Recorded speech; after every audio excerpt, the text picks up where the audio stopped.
Via kamal banangi jan wale ke tinjal ke occupation ke professional la tin konti jina thok tin ko de na de kan kalwa ka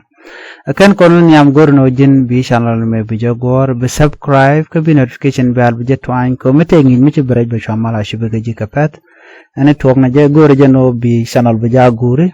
kono bi ngi bi ja gure man yam teacher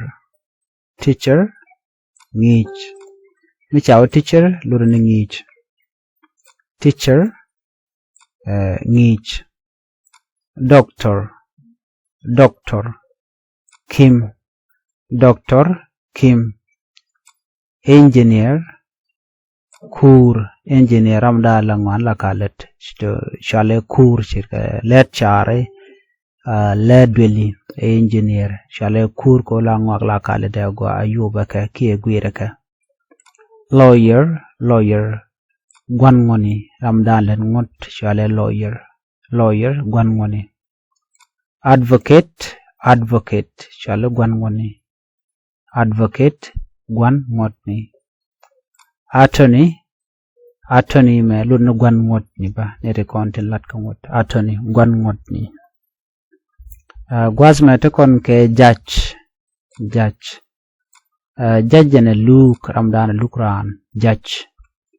Luke ramdan lukran shale judge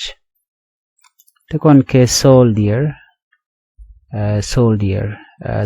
gwadme de kon jek di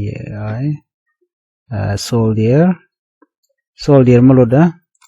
lura ne ditch shale soldier ditch police shale police again police ba she police na mene chen la jalam jamana gore chol gane police but the police lo ka ban yan kan nang da nang jagwan police shale police kene de kon la gang te la kan wij la kana gang shale police katong nat postman jaguar gane shale postman ne de kon la war gane wi akwen ka box ne ke ka sanduk ne la gwa man shale PO box shale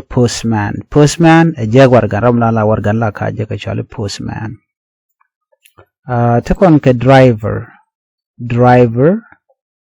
gear shale driver lut ke gear te kon ke mechanic lad yedne mechanic lut ne lad yedne shale mechanic lad yedne